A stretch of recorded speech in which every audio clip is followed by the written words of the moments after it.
Study point میں آپ کا خیر مقدم ہے۔ آج تدریس زبان کے مقاصد کے تعلق سے دیکھیں گے۔ بالکل آپ کو نصاب کے مطابق پڑھایا جا رہا ہے، پاٹھی کرم کے انوسار آپ کو پڑھایا جا رہا ہے، بالکل ابتدا سے۔ اس لیے آپ کوئی بھی کلاس مس نہ کریں، بلکہ کلاس کو دھیان سے کریں اور آپ کو اس کلاس سے بہت سارے فوائد حاصل ہو جائیں گے۔ تو چلیے شروع کرتے ہیں اور دیکھتے ہیں زبان کی تدریس کے جو مقاصد ہے وہ کیا کیا ہیں اور ہمیں کیا کیا جاننے کی ضرورت ہے۔ تو چلیے شروع کرتے ہیں اور پڑھتے ہیں۔ جب بچہ اسکول میں داخل ہوتا ہے تو وہ کوئی نہ کوئی زبان ضرور جانتا ہے، یعنی جب بچہ اسکول میں جاتا ہے، جب بچے کی ایڈمیشن اسکول میں ہوتی ہے تو بچے کوئی نہ کوئی زبان ضرور جانتے ہیں۔ وہ اپنی مادری زبان سننا اور بولنا جانتا ہے۔ ابتدائی سطح پر ہمارا تدریس زبان کا سب سے اہم مقصد بچے کو اس قابل بنانا کہ وہ پڑھنے لکھنے اور تفہیم کی صلاحیت حاصل کر سکے۔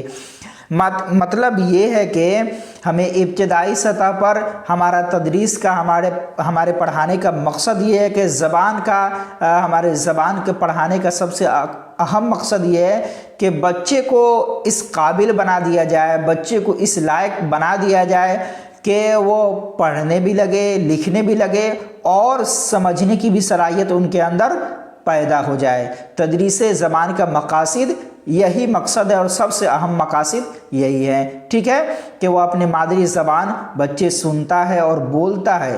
تو ابتدائی سطح پر ہمیں اس طرح ماحول تیار کر دینا ہے کہ بچے پڑھنے لکھنے اور تفہیم یعنی سمجھنے کی صلاحیت ان کے اندر پیدا ہو جائے۔ اب تدریس زبان کے کچھ اہم مقاصد کو بیان کیا جا رہا ہے، اس کو دیکھتے ہیں کیا کیا ہے۔ کیا بھائی؟ جو کچھ آموزگار سنے اسے سمجھنے کی صلاحیت اور مہارت پیدا کرنا، یعنی جو کچھ آموزگار سنے، یعنی جب ہم بچے کو پڑھا رہے ہیں تو انہیں سمجھنے کی صلاحیت اور مہارت بھی پیدا کرنا ہے، ٹھیک ہے۔ تفہیم کے ساتھ پڑھنے کی مہارت پیدا کرنا، یعنی سمجھنے کے ساتھ ساتھ کیا کرنا ہے، پڑھنے کی بھی صلاحیت پیدا کرنا ہے۔ سہل اظہار کی صلاحیت کو فروغ دینا، یعنی کلاس میں اس طرح کیا کہا جاتا ہے، سخت اور مشکل الفاظ نہیں بولنا ہے جس سے بچے سمجھ نہ پائے، بلکہ سہل یعنی آسان اظہار کی صلاحیت کو فروغ دینا، یعنی بچے اپنے بھاشا میں، اپنے مادری زبان میں اپنے اظہار کا خیال کر سکیں۔ اس کے بعد دیکھیں اتصالی تحریر کو فروغ دینا، یعنی کوہرنٹ، اتصالی کا مطلب کوہرنٹ یعنی مربوط سسنگت تحریر کو کیا کرنا، ہمیں فروغ دینا ہے۔ اسی طرح دیکھیں زبان کے مختلف استعمال پر کنٹرول سکھانا، یعنی زبان کے دیگر مادری زبان کے ساتھ ساتھ اس کے علاوہ بھی زبان پر بچوں کو کنٹرول سکھانا کہ کس طرح باتیں کرنی ہے، کس طرح لکھنا ہے، کس طرح پڑھنا ہے، ٹھیک ہے۔ تخلیقی صلاحیت کو فروغ دینا، یعنی بچے میں یہ صلاحیت پیدا کرنا کہ بچے اپنے سے سوچ کر سمجھ کر اپنے فکر کے مطابق وہ لکھ سکے اور پڑھ سکے۔ یہ تو اہم مقاصد ہو گئے۔ اس کے بعد آموزش کے بارے میں چند اہم نکات ہیں، چند نکتے ہیں، اس کو دیکھنے کی کوشش کرتے ہیں۔ کیا بھائی؟ سبھی بچے سیکھ سکتے ہیں اگر انہیں ان کی ہی رفتار سے سیکھنے دیا جائے اور سیکھنے کے ان کے ہی طریقوں پر عمل کر دیا جائے، یعنی بچے اسی وقت سیکھ سکتے ہیں جب ہم ان کے ہی رفتار میں انہیں سکھائیں، ان کے ہی طریقے پر عمل کریں۔ بچے جس طرح چاہ رہے ہیں اسی انداز میں اگر ہم سکھائیں گے تو بچے سیکھیں گے بھی اور انہیں آسانی بھی ہوگی۔ بچے کھیل کے ذریعہ فطری طور پر سیکھتے ہیں، ایسا نہیں کہ صرف بچے کو پڑھاتے رہے انہیں کھیلنے کا موقع نہیں دے، بلکہ گتیویدھی اور سرگرمی سے بھی بچے کھیلتے ہیں، کھیل کے ذریعے بھی سیکھتے ہیں، ٹھیک ہے۔ اس کے بعد کیا ہے بھائی؟ اس کے بعد ہے وہ ایک دوسرے سے بہت اچھی طرح سے سیکھتے ہیں۔ جب وہ حقیقت میں کسی کام کو کرنے کے